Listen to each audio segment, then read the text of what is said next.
بسم اللہ الرحمن الرحیم. السلام علیکم. ڈاکٹر منور حسین پیش خدمت ہیں. ہر ہفتے کی طرح ایمبیسڈر نائلہ چوہان نے مہربانی کی ہمارے ساتھ ٹائم دیا ہے اور مختلف ایشوز پہ ہم بات کریں گے. پہلے تو میڈم آپ کا بہت بہت شکریہ, آپ نے اپنا وقت دیا.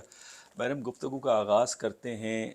یہ جو کیمیکل ویپن کنونشن, اس میں پاکستان کی بڑی سفارتکاری کی کامیابی ہوئی ہے. 38 ووٹ حاصل کیے ہیں آؤٹ آف 58, جبکہ انڈینس نے 18 ووٹ حاصل کیے ہیں. اس ڈیولپمنٹ کو کیسے دیکھتی ہیں؟ اور انڈیا کا بظاہر دنیا میں اسٹیچر ہمیں زیادہ اچھا نظر آتا ہے, کیوں کر ناکام ہوا اس فورم کے اوپر؟ دیکھیے میں اس سوال کو اس طرح سے ڈرافٹ نہیں کروں گی. اچھا. پاکستان کی بے شک کامیابی ہے. Pakistan is a signatory of the Convention on Prohibition of Chemical Weapons G Convention. G. But Pakistan is not a chemical weapon state. اچھا. We don't have chemical weapons. What we do have is industry that imports dual use chemicals. زیادہ تر آپ جو chemicals import کرتے ہیں یہ chlorine, ammonia, اس قسم کے جو آپ کے ٹیکسٹائلز کے وہ رنگوں میں یوز ہوتے ہیں, یا آپ کے فرٹیلائزر میں یوز ہوتا ہے امونیا وغیرہ. جی. تو ہمارا بیسک پیسفل پرپز ہے, لیکن کیونکہ یہ چیزیں اور لیے بھی استعمال ہو سکتی ہیں, ایکسپلوسیوز کے لیے یوز ایکسپلوسیو کے لیے ہوتی ہیں, تو اس لیے ہم جو ہے اس کو بڑے محتاط طریقے سے کرتے ہیں. ہماری قریباً 11 انڈسٹریز ہیں جو ڈکلیئرڈ ہیں, جو یہ کیمیکلز جو ہیں وہ امپورٹ کرتی ہیں. اور وہ جو امپورٹ ہوتی ہے وہ تھریش ہولڈ, جو کنونشن کا تھریش ہولڈ ہے, اس کے اندر ہوتی ہیں. اور اس میں او پی سی ڈبلیو کے انسپیکٹرز آ کے انسپیکٹ بھی کرتے ہیں کہ آپ کیا کنونشن کو رسپیکٹ کر رہے ہیں کہ نہیں کر رہے. جہاں تک ہندوستان کی بات ہے, ہندوستان از اے کیمیکل ویپن اسٹیٹ. اچھا. ان کے پاس کیمیکل ویپنس ہیں, اچھا. اور ان کے جو سٹاک پائلز ہیں ابھی تک وہ کنونشن کے تھریش ہولڈ پہ نہیں لائے. I see. سو وہ ابھی تک وہ یو ایس اے اور رشیا یہ تھریش ہولڈ کے اندر نہیں ہے. Consequently, they have to do a lot of work to bring themselves to an acceptable level. اب انڈیا کو کیمیکل ویپنز کی ضرورت کیوں ہے؟ سو obviously جب آپ اس قسم کے ہتھیار کر رہے ہیں, کنونشن کے سگنیٹری بھی ہیں, تو کنونشن کے بھی تھریش ہولڈ کو رسپیکٹ نہیں کر رہے, تو وہ جو آپ کی بات کی ان کی ساکھ کتنی ہے وہ نہیں ہے. کیونکہ I have headed the National Authority on Chemical Weapons Convention of Pakistan. So I've been to Hague and I've been attending meetings. So I know کہ انڈیا کے اوپر کافی شروع سے کرٹیسزم رہا ہے کہ وہ تھریش ہولڈ کو رسپیکٹ کرے جو وہ نہیں کرتے. یہی وجہ ہے کہ وہ ووٹ حاصل نہیں کر پائے. ایگزیکٹلی. تو لہٰذا جو ہم بظاہر سمجھتے ہیں کہ ہر ایریا کے اندر, ہر ڈومین کے اندر انڈین امیج بڑا پازیٹیو ہے, وہ ایکچولی ہے نہیں آپ کے دوسرے کہنے کے مطابق.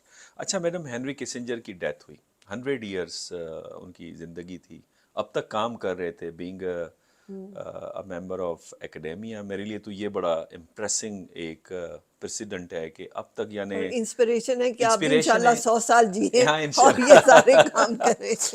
بلکہ انہوں نے پچھلے سال بھی ایک کتاب لکھی, ہاں جی, سینکڑوں کتابیں لکھی. میرا سوال یہ ہے کہ کیا ہنری کسنجر صاحب نے جو ٹرینڈ سیٹ کیا امریکن فارن پالیسی میں 1970s کے اندر, ڈیموکریٹس کے ساتھ بھی سرو کیا, ریپبلکنس کے ساتھ بھی سرو کیا, غالباً یہ اکیلے ہی تھے جنہوں نے دونوں پارٹیز کے ساتھ سرو کیا, تو وہ ٹرینڈ کیا اب بھی آپ کو امریکہ کے اندر نظر آتا ہے, لائک جس میں انہوں نے کہا کہ جو ڈیموکریسی ہے گلوبل ساؤتھ کے اندر, ڈیولپنگ نیشنز میں, امریکہ کے فیور میں نہیں ہے, لہٰذا اس سے اینٹی امریکن لیڈرز وجود میں آتے ہیں یا پاور میں آتے ہیں, یا پھر جس طرح اس وقت کمبوڈیا اور لاؤس میں بمبارڈمنٹ ہوئی تو آج افغانستان, عراق, لیبیا, سیریا ہمیں نظر آتا ہے. تو آپ کو لگتا ہے کہ ٹرینڈ وہ بالکل, بیکاز دیکھیے نا ہنری کیسنجر نے یہ کہا تھا نا کہ ends justify the means. Exactly. So means was not an issue. Long as ان کو اپنا objective مل رہا ہے, and that objective only they define. It's not according to international law or anything. جو ان کو اپنا نیشنل انٹرسٹ لگ رہا ہے, جو ایسے وہ ڈیفائن کر رہے ہیں, اس کی اچیومنٹ کے لیے وہ جو مرضی کر لیں, اینڈز جو ہے جسٹیفائی دا مینس. تو وہ پالیسی آپ کو کب رکتی بھی نظر آئی ہے. افغانستان میں کیسے ہوا, آپ دیکھیں جہاز سے افغان گر رہے تھے, ایگزیکٹلی لٹکے ہوئے تھے جہاز سے, انہوں نے کتوں کو رکھ لیا جہاز میں لیکن بندوں کو نہیں رکھا. وہ جو بالکل ایگزیکٹلی اس طرح سے جس طرح سے وہ جا رہے تھے میڈم اس سے ویتنام سے, ہاں تو لاسٹ چاپر میں بھی وہاں ویتنامیز لٹک رہے تھے. ہاں وہ بڑا ایمبیرسنگ تھا امریکنس کے لیے اور پوری دنیا کے لیے. پر وہ عادت سی ہو گئی ہے نا, کیونکہ وہ جب آپ نے کہہ دیا کہ اینڈز جسٹیفائی دا مینس, تو پھر وہ بات نہیں رہتی. اور وہ بے شک Henry Kissinger, I think I have a great respect for him as a scholar. بڑے سوجھ بوجھ والے انسان تھے, لیکن کچھ ان کی پالیسیز بہت وشس تھیں, اور انہوں نے دنیا کا یہ جو آپ کا انٹرنیشنل آرڈر ہے اس کے بننے میں بڑا رول پلے کیا ہے. آپ دیکھیے وہ آپ کو کولڈ وار سے, فال آف برلن وال سے, multi polar world, he has continued to play his role. China اور یو ایس اے کی جو ہے روابط, اس میں بڑا اہم ان کا کردار بڑا اہم کردار تھا. سو ہنری کیسنجر از اے کنٹروورشل کیریکٹر ڈیفینیٹلی. اور جو اچھا, انہوں نے انڈینس کو اس پہ غصہ آتا ہے نا کہ اندرا گاندھی کے لیے انہوں نے اچھے الفاظ نہیں استعمال کیے تھے. پھر ان کا یہ بھی ماننا ہے کہ چائنا کے جا کے انہوں نے کہا کہ انڈیا پہ چڑھ دوڑو. یہ وہ اس وجہ سے انڈینس اسے پسند نہیں کرتے ہنری کیسنجر کو. جی اچھا میڈم, اگلی بات کر لیتے ہیں. انڈیا کا جو ڈیتھ اسکواڈ ہے وہ دنیا میں ایکسپوز ہوا ہے, اور ریسنٹلی نخیل گپتا کو جو ہے امریکن CIA نے پکڑا ہے عراق کے اس پلاٹ کو. اور پہلے تو ان کی کوئی آفیشیل لیول پہ انڈینس کو کنونس کرنے کی کوشش کی ہے کہ آپ انویسٹیگیشن میں ہمیں ہیلپ آؤٹ کریں. جب انڈین میڈیا نے بتایا کہ ہمیں اس کا ثبوت دیں, تو انہوں نے پھر جسٹس ڈپارٹمنٹ کے ذریعے اسے ایکسپوز بھی کیا اور میڈیا کے ذریعے انفارمیشن بھی لیک آؤٹ کی. آپ اس ڈیولپمنٹ کو کیسے دیکھتے ہیں؟ جو پاکستان کا پرسپیکٹیو تھا, ہم کہتے تھے ہم نے کلبھوشن یادیو پکڑا, افغانستان میں جو کچھ ہو رہا ہے, چاہے وہ لشکر احرار ہے, TTP ہے, وہ جو پاکستانی پوائنٹ آف ویو ہے وہ ثابت ہوتے ہوئے نظر نہیں آ رہا, جو کچھ کینیڈا میں, UK میں, اس کے بعد US میں, اور اس سے پہلے قطر میں. دیکھیے, آپ دو مختلف سوالات کو ایک سوال میں کر رہے ہیں. ایک آپ امریکہ اور ویسٹ کے ریلیشن ود انڈیا کی بات کر رہے ہیں, دوسری طرف آپ Pakistan perspective on India's attitudes یا India's nefarious activities not only in the region but the world, اس کی بات کر رہے ہیں. تو یہ دو مختلف چیزیں ہیں. جہاں تک پاکستان کی بات ہے, yes we are vindicated, we are vindicated because we have been saying this, اور اس کو وہ اہمیت نہیں دی جاتی تھی. لیکن اب یہ جو ان کو شواہد ملے ہیں, اس سے ان کے پاس کوئی اور جواب نہیں بنتا کہ ہاں واقعی یہ کچھ ہو رہا ہے. Coming down to the relations, the dynamics of international system are such کہ اس میں کوئی اتنا بڑا اتار چڑھاؤ اتنی آسانی سے نہیں ہوگا.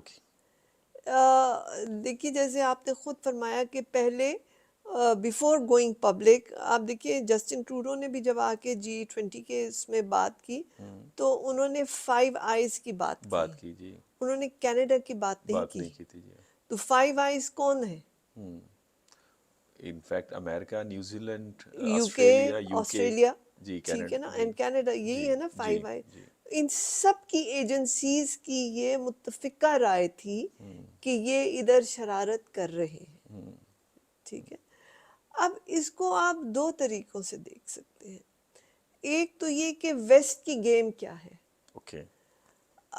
وہ چاہتے کیا ہیں.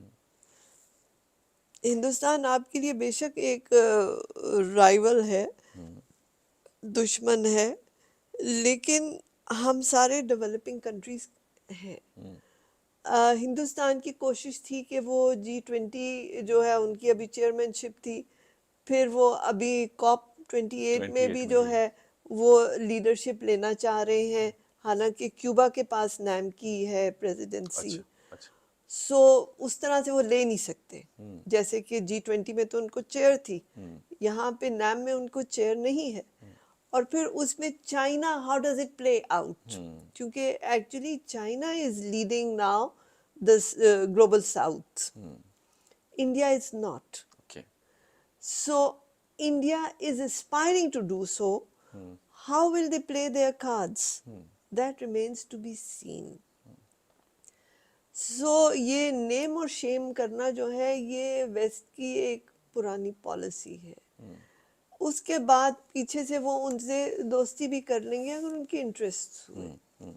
سو میں تو کہوں گی، ان الفاظ میں نہیں کہوں گی، ڈپلومیٹک طریقے سے کہوں گی کہ ویسٹ جو ہے وہ اپنا کھیل کھیل رہا ہے، انڈیا اپنا کھیل کھیل رہا ہے. اوکے اچھا میڈم، ٹریجیکٹری اگر دیکھیں ریلیشن شپ کی، میں اس کے اوپر بڑا غور کرتا ہوں. لائک